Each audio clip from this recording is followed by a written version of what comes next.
그 기후 위기가 심각하다는 얘기가 많이 나왔지만 특히 재작년에 그 IPCC 세계 그 기후 과학자들 집단의 특별 보고서가 나왔죠. 그래서 그 1.5도 지금 산업혁명 이후에 평균 기온이 1도 상승했는데 0.5도만 더 상승해도 훨씬 더 많은 그 온도 상승이 일어나고 기후 격변이 일어날 거다. 근데 그만큼 갈 때까지 그러니까 1.5도 상승까지 남아있는 탄소 예산이라고 합니다. 이런 길게 하면 큰일 났는데 이렇게 그게 10년, 8년 정도밖에 안 남았다라는 거예요. 18년 정도면은 우리가 1.5도 상승을 위해서 쓸 수 있는 탄소를 다 배출해 버린다. 그래서 2020년 당장부터 급격히 탄소 배출을 줄이기 시작해서 40년에서 55년 사이에 그 배출 제로, 그러니까는 그 에너지 화석연료 소비나 이런 것으로 인한 온실가스 배출이 제로가 되어야 된다는 어마어마하게 급격하게 줄여야 된다라는 거죠. 한국에서는 뉴스에도 이 얘기가 안 나오고 국회에서도 안 다루고 있지만 어쨌든 그렇습니다. 근데 열심히 줄이는 나라들이 이미 있습니다. 특히 유럽은 그렇고. 그리고 온실가스 배출원 중에 교통이 한 14% 정도 차지하기 때문에 결국 작지가 않죠. 지금 전기랑 열에서 25%인데 앞으로 이게 그 전기로 에너지원이 더 바뀌면은 교통에서도 이게 더 늘어날 겁니다. 이걸로 인한. 어쨌든 그래서 교통 전환 없이 배출 제로는 실현이 없는 것이고 게다가 이거는 적응도 필요합니다. 왜냐하면 철도 차량 운행에서 폭염 일수가 많아지거나 그런 적응도 필요하고 또 하나는 재생에너지가 30% 지금이 우리나라 5% 정도밖에 안 되는데 30% 정도 되면 이 간헐적으로 생산량이 바뀌는 재생에너지 전기를 또 그런 교통수단은 철도는 어떻게 쓸 것인지도 이제 앞으로 돼야 되는데 그러려면 사실 시설 연구랑 시설 투자가 벌써 한 10년 전에 이루어져야 되는 거죠. 예, 아직 아무것도 안 하고 있습니다. 그럼 철도의 환경적 효과는 너무너무 두말하면 잔소리입니다. 여러 가지 수치들은 다 나와 있어요. 그 뭐 여러 가지 환경적인 편익들이 있고 그 다음에 지금 많은 교통부 온실가스 중에서 95%는 도로에서 나오죠. 철도에서 나오는 거는 뭐 불과 몇 프로, 5%도 되지 않습니다. 너무너무 철도를 많이 하면 좋은데 안 하고 있죠. 그리고 지속가능한 교통 개념과 원칙은 많이 나와 있습니다. OECD에서도 나와 있고 그 다음에 ETF나 ITF에서 나와 있습니다. 공간정책, 국가의 의무, 재정 같은 것들이 다 뒷받침이 되어야 되는 거고요. 그 다음에 지속가능한 교통 전략에서 철도의 역할인데 지속가능한 교통은 리듀스 또는 어보이드, 그러니까 교통량 자체를 감축하고 불필요한 이동을 줄이는 거죠. 여객 이동, 화물이든. 그 다음에 교통수단, 방식을 전환하고 어떤 그 기술적 또는 어떤 다른 어떤 걸로 이제 개선을 하는 세 가지. 리듀스 또는 어보이드, 시프트, 임프루브 세 가지이고요. 그 다음에 아까 그 전현우 선생님은 그 150km에서 200km, 250km 그때의 그 경쟁력, 속도 경쟁을 갖고 얘기를 하셨는데 이것도 비슷하게 볼 수가 있는데 항공 중에서 500마일 이상 그다음에 버스, 레일 고속철, 일반철, 그다음 자동차 중에는 SUV 차량, 그다음 맨 아래 친환경 차량 이런 것들이 있으면 여기서는 CO2 배출량 속도는 이렇고 CO2 배출, 이동 거리, CO2 배출은 이렇죠. 그래서 요 500마일 이하, 200km 이하의 항공 수요와 SUV 같은 그 다배출 차량의 이동 수요를 철도로 전환하는 게 이제 쉬프트의 핵심인 거죠. 근데 이렇게 해야지 교통 부분은 실제로 온실가스 배출이 줄어들 수가 있는데 한국은 그걸 하나도 안 해왔고 지금도 사실은 계획에 이런 요소들은 없습니다. 그래서 이대로 가다간 교통 부분에서 온실가스 배출은 절대로 할 수가 없는 상황이죠. 상황일 뿐더러 이 단거리 항공 대체와 SUV 같은 요 대체 200km 정도의 그게 중요하다 말씀드리고 수송 분담률은 뭐 여전히 바닥을 기고 있습니다. 여객에서 그나마 좀 올라갔고 도시철도에서 올라갔지만 전반적으로는 거의 뭐 크게 보면 정체죠. 그 다음에 철도 부분의 온실가스 배출을 보시면 사실은 그나마 뭐 친환경 철도 얘기할 때는 철도 부문에서의 온실가스 감축 방법 또는 이런 것들을 많이 봤어요. 근데 그 중에서도 보시면 디젤에서 많이 나오고 도시철도가 늘어나면서 도시철도에서 배출량이 많이 늘어났거든요. 그리고 온실가스 저감의 어떤 여러 가지 기술들이 있습니다. 뭐 회생 제동도 있고 하이브리드도 있고 에코 드라이빙도 있고 쭉쭉쭉 있어요. 근데 저는 여기에 치중되어 왔는데 정책은 이거 자체가 사실 별로 중요하지 않다. 오히려 생각을 합니다. 그러니까는 궤도 전체, 철도 전체에서 온실가스 배출이 늘어나도 괜찮아요. 대신에 도로에서 많이 줄어들면 되는 거죠. 도로에서 많이 줄어들려면 오히려 철도에서의 온실가스 배출 총량은 늘어날 수도 있습니다. 그런 종합적인 그 검토가 필요한 거고, 그래서 제가 요거를 생각을 해보니까 지금 잘못 넣은 슬라이드예요. 왜냐하면은 이 온실가스 철도 부문에서 온실가스 어떻게 감축을 할 것이냐 해갖고서 여러 가지 시나리오 시뮬레이션이 있는 연구를 제가 검토하다가 여기다 썼는데, 생각을 해보니까 철도 자체의 온실가스 배출 총량은 늘어나도 괜찮을 것 같아요. 도로에서도 더 줄어드는 게 중요하니까. 대신에 철도에서의 에너지 원단위 배출량을 줄여야 되겠죠. 예. 수송 거리 단위 또는 그 수송 여객 숫자 대비 또는 에너지 단위당 온실가스 배출량은 줄어들도록 노력하지만 총량 감축이 중요하지는 않다는 게 굉장히 중요한 전제일 것 같습니다. 2010년 녹색 성장 정책을 검토를 제가 좀 많이 해야 될 것 같은데, 왜냐하면은 이때 이명박 정부가 뭐 녹색 성장 얘기하면서 철도랑 결부해서 얘기를 많이 시작한 것이기도 하고, 또 하나는 그 틀이 별로 바뀌지가 않고 있습니다. 근데 그때 보시면 녹색 국토 교통 조성해 갖고선 여러 가지 그 정책들이 나오고, 철도 여객 분담률을 18%에서 2020년 26%, 2030% 추진한다 그러는데 전혀 달성이 안 되고 있죠. 물론 여기 굉장히 하락을 하고 있습니다. 그 다음에 이때의 핵심 전략이 KTX 고속철도망 구축을 중심으로 가는 거였죠. 예.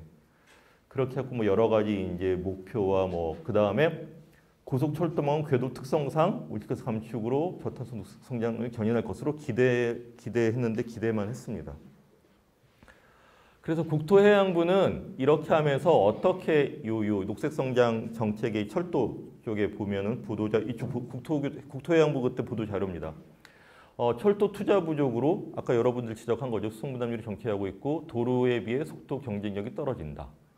현대 철도 계획은 지역 간 도로망과 유사해서 도로와 중복된다. 그 다음에 투자 규모는 이 정도이기 때문에 지금 3조 원 투자하면 41년이나 소요돼서 너무 오래 걸린다.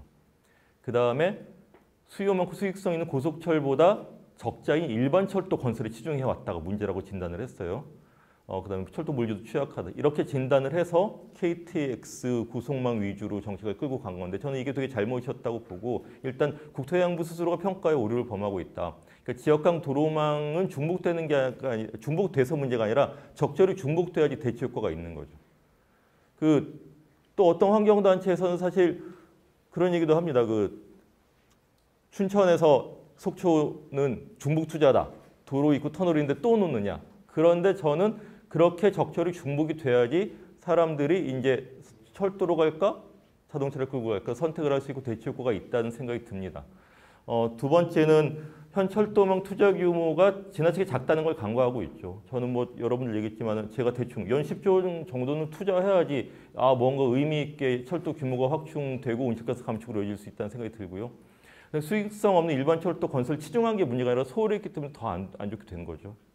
그 다음에 철도 물류 경쟁력 예측도 장기적인 네트워크 효과 가능성을 간과한 것이고, 계획 기조 측면에서는 고속철도 남북충선 중심 건설만 한 것, 그 다음에 이 OD 통행시간 단축에만, 그러니까는 서울역부터 부산역까지, 광명부터 부산역까지, 서울역부터 목포까지, 광주까지만 이렇게 그것만 한 게 좀 근시안적이었고, 민간 투자를 전제로 기타 일반 노선 확충을 하다 보니까는 민간 투자가 안 되니까는 계속 안 되고 있는 거죠. 그래서 이때 이렇게 요 수송 분담률을 예측을 했어요. 기대 효과로. 근데 100km 이하, 100km 이상, 200, 300 여기서 이제 중요한 건데, 여기서 보시면 고속철도 말고는 이렇게 분담률 향상이 거의 없죠. 거의 없고, 오히려 승용차의 분담률은 별로 줄어들지 않는. 그러니까 목표 자체가 굉장히 그 철도교통, 녹색교통의 분담률 향상에 대해서는 굉장히 애초에 소극적인 목표였다고 봅니다. 그래서 철도산업발전 2차 기본계획이 나오고 3차 기본계획까지 나왔는데, 2차 기본계획에서는 여객수송 분담률을 2015년에 24% 잡았었어요. 물론 미달을 했습니다. 그 다음에 화물수송 분담률은 2015년에 15%, 근데 오히려 더 줄어들었죠. 5.7%로. 망했습니다. 망했어요. 망했으면 굉장히 이유를 살펴보고 반성을 해야 되는 건데 3차 기본계획에 이런 것에 대한 문제의식은 전혀 포함이 안 된 것 같습니다. 그래서 보완 방향으로 몇 가지를 얘기를 했습니다. 제가 보면 좀 너무 이렇게 구두선들인 것 같아요. 그래서 3차 기본계획을 했는데 3차 기본계획 안에서도 주요 선진국에 비해서 한국의 철도 인프라 공급 수준이 너무 낮다라고 얘기를 하고 있어요. 그 다음에 중장기 철도 운영 방향을 이렇게 제시를 하고 있습니다. 무슨 그 경전선 개량도 있고 경강축도 있고 이렇게 있어요. 근데 3차 계획은 수송 분담률 목표 자체를 명시를 제가 못 찾은 건지 몰라도 명시를 안 한 것 같아요. 너무 의미가 없거나 괜히 욕만 들어먹는다. 는 얘기를 생각을 해서 근데 말이 안 되는 거죠. 이거는 수송 분담률을 중심으로 얘기를 안 한다는. 그 다음에 이런 중장기 철도 운영 방향의 세부 사업 시행도 극히 미진했습니다. 이런 것들을 반성하고 평가해서 정부가 이제 4차를 준비를 할지 안 할지는 모르는 것이고 우리는 이런 것들을 검토를 해서 꼭 넣어야 된다고 얘기를 해야 될 것 같고요. 그 다음에 기후변화 관련 철도 관련 계획 보고서들을 제가 쭈루룩 몇 가지를 검토를 해봤는데 마찬가지입니다. 철도 자체에 약간 에코를 추가하는 것 말고는 이 도로를 대체하고 전체적으로 교통 전체를 전환하는 그런 포부 자체가 굉장히 없고 협소하게 뚝뚝뚝 끊어서 연구 평가가 이루어지고 있습니다.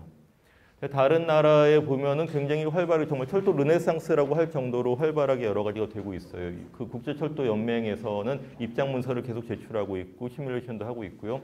스페인은 도시철도공단에서 기후변화와의 전쟁 마스터 플랜이라는 제목으로 추진을 하고 있고 스위스 철도, 뭐 독일 도이체반, 일본 그 동일본 JR도 이런 것들을 많이 하고 있습니다.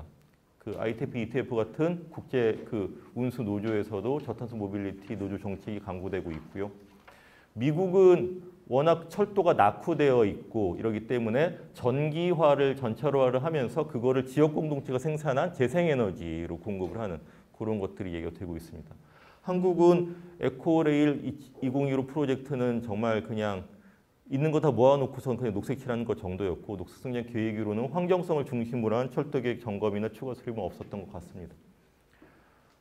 제가 좀 주의 깊게 보고선 솔깃해하고 있는 얘기인데 마강래 교수님이 쓴 지방분권이 지방을 망친다라는 책이에요.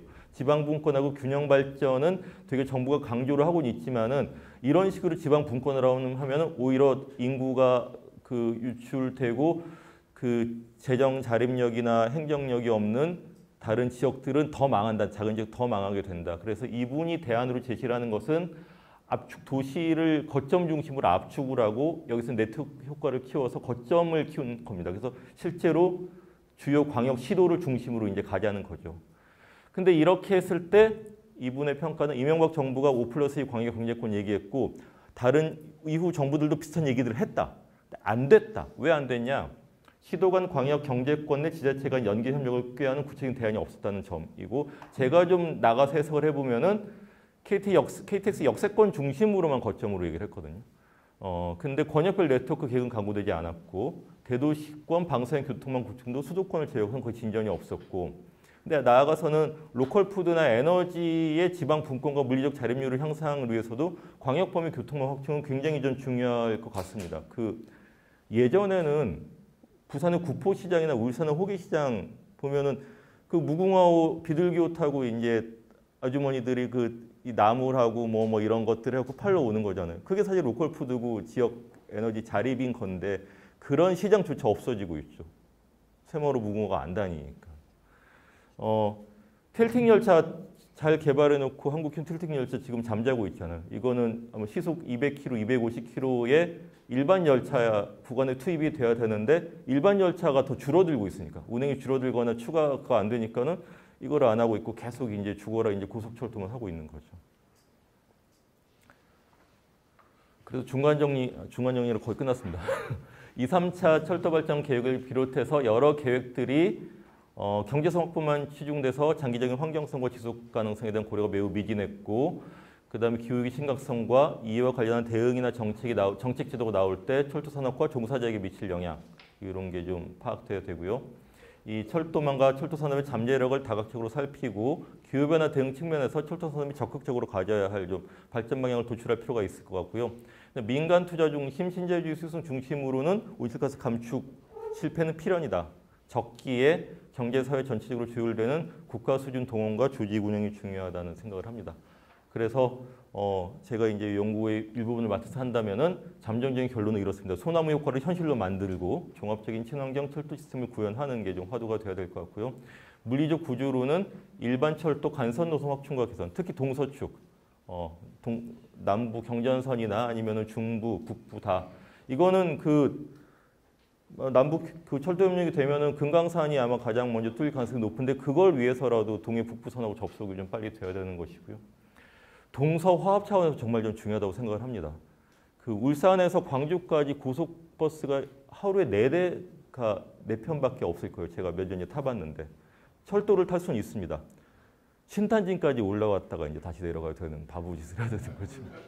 이러면서 동서화합을 얘기하면 안 될 것 같아요. 그 다음에 광역시도하고 도심, 광역시도 도심과 도시철도 미싱링크에 좀 트램을 적극 투입한 얘기를 해야 될 것 같습니다. 지금 대전의 예타 면제로 트램이 이제 먼저 될 것 같은데 그게 효과가 사람들이 체감을 하게 되기 좀 오래 걸리겠죠.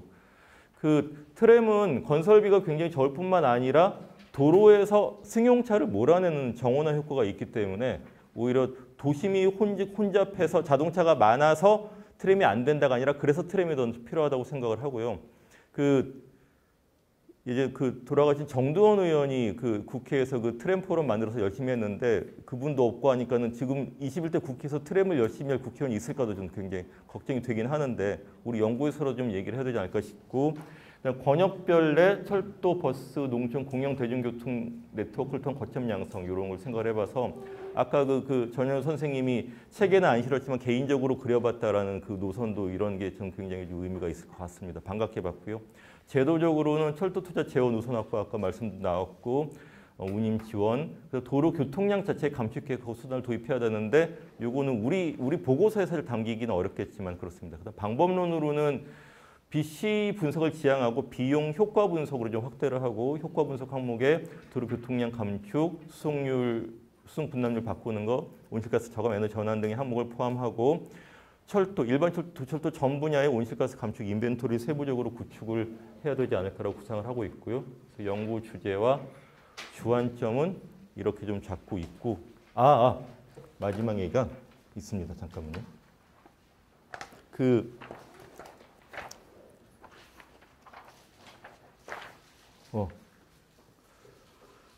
이 투자 재원하고 투자 규모 관련해서 미국에서 민주당에서 그린 뉴딜이 굉장히 지금 곽황을 받고 있고 유럽에서도 그린 딜을 하고 있죠. 버니 샌더스의 그린 뉴딜 계획에는 투자 재원이 1경원이에요.